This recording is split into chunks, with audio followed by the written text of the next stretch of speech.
Everybody get up, it's time to slam now. We got the real jam going down. Welcome to the Space Jam. Here's your chance, do your dance at the Space Jam. Alright. How do you even start by explaining this game? I mean, you know, it's pretty much just the title. You know, if you could, it's Final Fantasy VI, only with Chuck Barkley.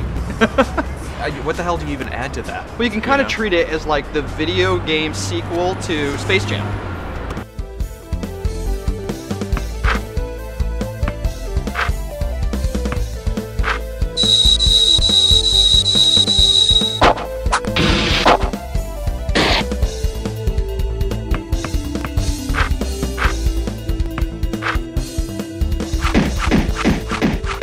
it starts off with, you know, Charles Barkley's voice narrating it, you know. 12 years ago, basketball was banned. All b-ballers had to go into hiding. My name's Charles Barkley. I'm one of the last b-ball stars alive. In 2041, basketball was made illegal, and almost all b-ballers were massacred in what is now known as the Great B-Ball. Charles Barkley plays the reluctant anti-hero who apparently 12 years ago blew up Manhattan by performing a chaos dunk. Yeah, which is equivalent to 150 megaton nuclear bomb. In the story, his chaos dunk. Can it get any more awesome?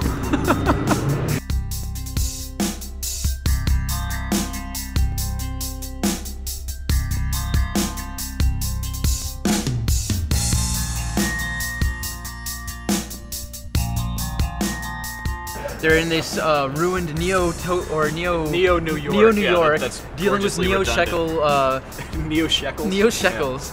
And the best thing is, it takes itself so seriously. All the bums are asking for money. You know, this kid comes up to me at one point and is like, "Hey, excuse me, sir, can you spare 1 Neo Shekel?" And he says something like,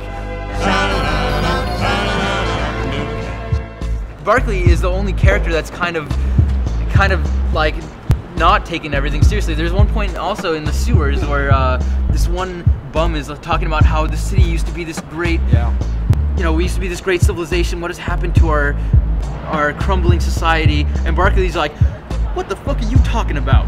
is his exact text. I mean, it's so good. When you had to write that poem, the love poem. The love poem where like you actually like come up with the lines to try to finish it, and the whole time Barkley's like, "This is stupid. Why am I writing a poem right now? I don't give." They're like, "Do you think it's good enough?" He's like, "I don't give a shit." Yeah. He's like, "Let's just give it to him and go." Because it's basically placing basketball as like this lost, just like religion now that's completely forbidden. Like in the beginning where you're talking, and this guy's like, "Oh, I heard people used to play basketball here," and Barkley's like telling the guy about it. He's like, "You better shut up because the cop's gonna hear you, and we can't be talking about pick and rolls, otherwise we're going to jail." I don't know how you top that, but it keeps it up.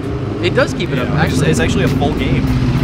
So this is the other thing is they started off as a demo, right, which they distributed, and it was like a half-functional demo. And by what I mean is half-functional, I mean it was equivalent to like a Final Fantasy VI at that point. You know, it was full RPG style. Yeah, I wouldn't say it was that far developed, but you know. Right, but it was gameplay-wise, it was like it was fully fleshed out already. I mean, it had menus, it had text, it had a storyline, it had graphics. They were kind of placeholder graphics at that time, but it had the heart and soul of what is now the complete Barkley shut up and jam. When I played the demo first, it is a little bit more of a straightforward by the numbers, turn-based combat system you'd see in any like 16-bit RPG. But the final version of it, every character's attack is completely different.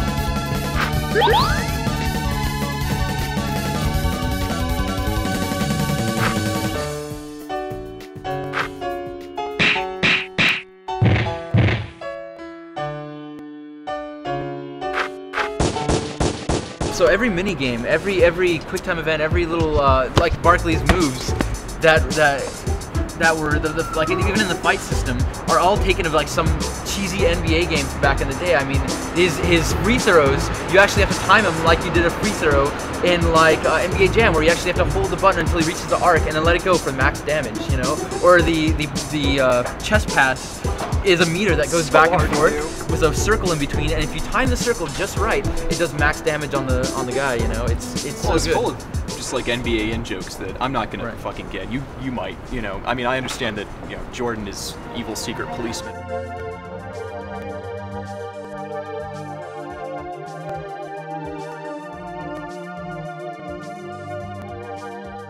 stay so consistent with the wackiness. They stay so consistent with like this outlandish story that you're ready to swallow it whole because it's been so consistent up to this point. You know, you're just like, well, why not? Let's do it.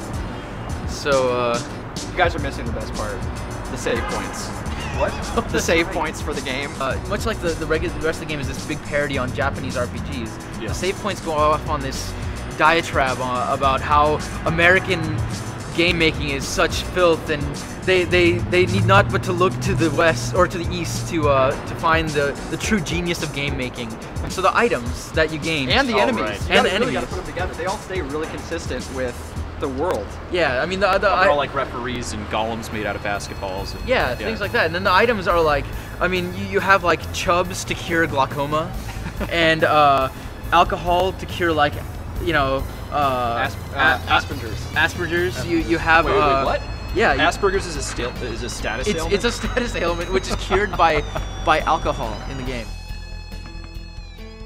One of the main drawbacks is that it's definitely for the hardcore RPG players. Absolutely. Because it's so traditionally RPG, you know, so traditionally Japanese RPG, where you really actually have to grind in order to do any of the side quests, because the dudes that face you, the basketball monsters and the referees and the zombie, you know, basketball players are kind of super high level. It's appealing to a narrow band there, where it's you know, people who play RPGs and people who give a shit about basketball. But honestly, I don't do either, and I'm endlessly entertained so far. True. That's the one thing I wondered too, because when I first played it, I was like, well, what is the audience for this kind of game? Because, you know, it's appealing to the kids who play the hardcore RPGs and people who are basketball enthusiasts. And I'm like, I don't usually see those two together, but I think because it's two completely separate things that they found this strange middle ground where I think a lot of different people can enjoy it.